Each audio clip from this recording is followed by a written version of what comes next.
Wakazi wengi wa maeneo ya kaskazini mashariki, pwani na maeneo ya kati mwa nchi wanategemea kilimo cha maembe kupata riziki. Lakini kilimo hiki kinakumbwa na changamoto kubwa. Hasara ya mazao yao baada ya kuvuna inayotokana na kukosa soko, kama anavyoeleza afisa wa kilimo katika kaunti ya Machakos, James Kariuki. I would say we lose about 30%, sometimes in excess of 30%.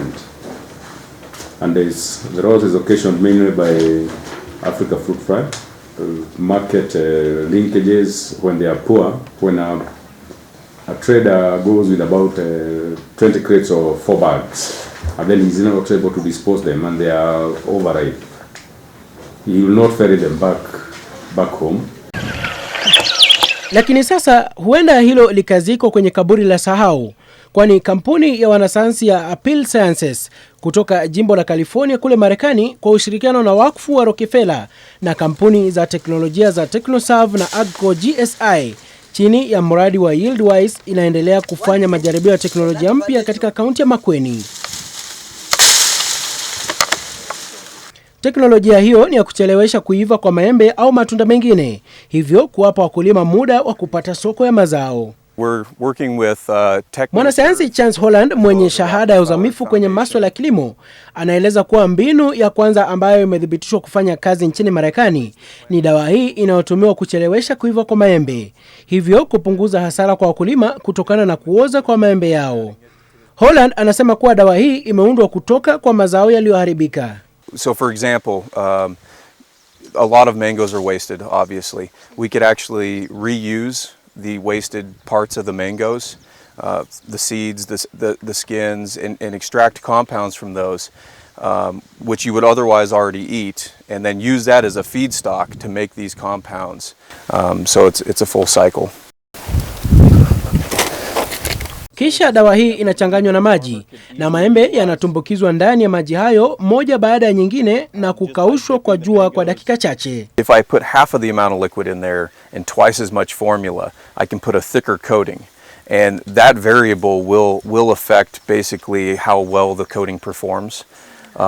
As with a lot of barriers that you can put on fruits, if you put a thick enough barrier, you could potentially start to see other issues like reducing the respiration rate to such an extent that it became anaerobic.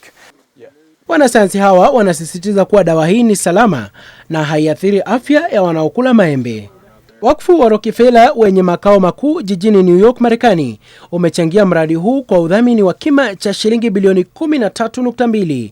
Mradi huu utaendeshwa hapa Kenya, Tanzania na Nigeria kwa miaka 7 zijazo, ukilenga kutafuta soko kwa bidhaa za wakulima, kuwaweka kwenye vikundi, kuelimisha kuhusu teknolojia na kuwatafutia ufadhili wa kifedha. The initiative goal seeks to reduce food loss by 50% in representative value chains, and not just to reduce food loss for the sake of it, but to reduce food loss aimed at improving the livelihoods of many communities. We need to go a step further because Rockefeller Foundation is more of a catalytic funder.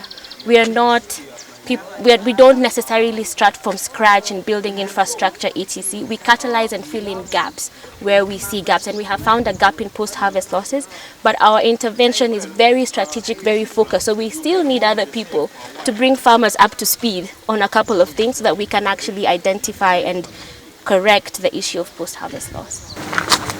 Kampuni ya Teknoserve imekarabati mashine hii ya kuhifadhi maembe katika eneo la Nziu. Hilo ni jaribio lingine la mradi wa YieldWise. Mashine hii inatumia miali ya jua kupata umeme wa kudhibiti hali ya joto katika chumba hiki ambacho kinatumiwa kuhifadhi maembe ili yachelewe kuiva, tofauti na maembe yakiwa kwenye mazingira ya kawaida. For this kind of technology, itakuwa season labda 2 tuona kitu mingi sasa, lakini wana technology nyingine sisi naleta leo, na hii matunda karibu na Aisha ni karibu kwa tayari sana. Tujaribu tena kwa hii mwezi wa 6 na wanza na ile bado ni mbichi kidogo, labda naweza kwa kitu kingine naweza wana na ile season hiyo. Katika kuimarisha mapato ya wakulima wa maembe, kampuni zilizoungana katika mradi huu zinatoa mafunzo kwa wakulima wa maembe ili kuimarisha mapato yao. We have the first grades going to the export market and the local premium market. and we have the second grades going to the local fresh market, which takes the bulk of the mangoes. And we also have the processing market that takes a little bit of the mangoes that are almost getting spoiled. Hii shamba ni eka 2 na wakati ilitoa the highest amount ilitoa 1200 kwa nikiusia Mary Greens. Niliona hiyo mwaka na ilikuwa imezaa mzuri sana. Mradi huu unatarajiwa kuendelezwa katika sehemu tofauti za nchi ikiwa utafanikiwa na kuidhinishwa na serikali. Teknolojia ya kuhifadhi matunda kama maembe ili yasiweze kuharibika inaendelea kufanyiwa mjarabu hapa katika eneo la Nziu, kaunti ya Makueni kwa kutumia mashine hii ya GSI. Na huenda ufanisi wake ukawa afueni kwa wakulima wengi ambao wanalazimika kusubiri kwa muda mwingi ili kuweza kupata soko kwa mazao yao, na hivyo inatarajiwa kupunguza uharibifu na hasara kutokana na kuharibika kwa mazao. Chris Oyer, QTV katika eneo la Nziu, kaunti ya Makueni.